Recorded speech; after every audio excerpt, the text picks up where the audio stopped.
Hey everyone, I hope that you continue to have a great week. I had told you I would be in touch with you a couple of times this week.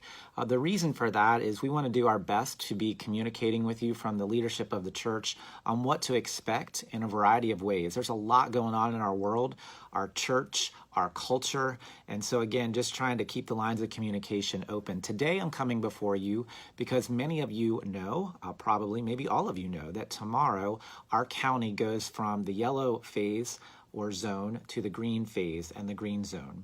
And then that raises the question, what does it mean for us in terms of reopening or gathering again on Sunday mornings? As I get ready to share that with you, I first of all just want to say thank you to you. You have been amazing and gracious and patient as we've tried to navigate the waters that we're in. And I can't say thank you enough. At the same time, I do want to ask for a spirit of experimentation. That's what we've been talking about in our leadership, and we just really think it's that spirit that's needed moving forward because none of us know the exact way everything is going to shake out or the best way. So all we can do is we take one step at a time. And right now, we're trying to take steps that are going to simultaneously give people the gift of gathering together and honoring all of the social and safety distance and guidelines that we've been given. So keeping that in mind, what we're looking at is this. We are looking at having a reopening with just one service beginning on Sunday morning, June the 28th. Now, the reason for that is a couple things. Number one, we realize that's still a few weeks away. But it is the month of June, and so before June ends, we'll have a chance to be together again, if that is something that you feel safe with and desire.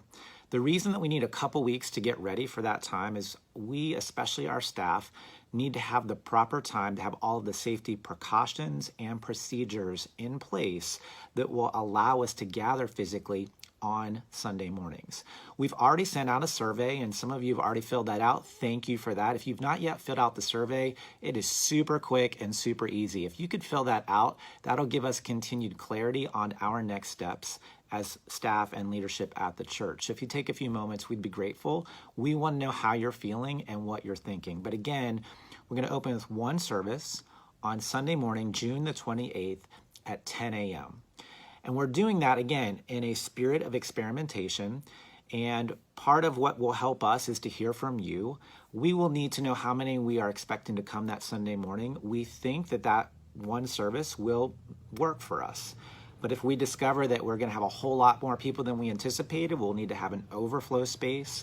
Or in the weeks after that, we will create multiple worship opportunities on a Sunday morning. But for right now, we're starting with the one service. And the reason for that, in part, is we also know that while some people want to gather, many do not or do not yet feel safe. So right now, you're going to have the opportunity in 3 weeks to gather together with us on Sunday morning, physically. But in the meantime, over the next 3 weeks and beyond, we want to really encourage you to be thinking about gathering with other families at your home. What would home worship look like? Maybe gather on a back patio, a back porch, a backyard, any of those kinds of things. We've had some folks start to do that and described it as a wonderful experience. Be thinking about that. It's a way right now you'd be able to start to gather while living into the social guidelines, the safety guidelines that we've been given. And then you can, of course, continue to worship online. So those 3 ways are going to be really important for us moving forward. On June the 28th, an opportunity to gather physically at our facility, at our homes, where we live with others in socially safe ways, and online. Now, I do need to let you know this as well. If we come as you come on Sunday, June the 28th at 10 a.m., it will not be a worship service like what you remember. It will be very different. It won't be this way forever, but for right now, things to be aware of, and I want to make sure I get these. You will be encouraged strongly to wear a mask. You will be asked to maintain social distance. There will not be children's ministry or nursery care offered. There will not be coffee and refreshments that are offered. There will not be an opportunity for fellowship before or after the service. We will not have congregational singing because it's our understanding that the singing helps encourage the spread of the virus, even when we're wearing a mask. And we will be asking anyone who plans on coming June the 28th, please pre-register so that we have the opportunity to know how many are going to come and it would give us the chance to do any tracing of the COVID virus should anything ever happen. I know that's a lot. It's going to make it feel very different on Sunday mornings, and I'm really sorry for that. But again, in this season of experimentation, we're going to start there, and then we won't stay there. But for now, we need to take that as our very first step. So please be aware of that. And again, you've been amazing. You've been gracious. Thank you. If you'll just continue to experiment with us, we will get there. So, June the 28th, 10 a.m., one service. Please RSVP and be aware of all those changes I just walked you through. We will have the gift and opportunity to gather, but it'll feel very different.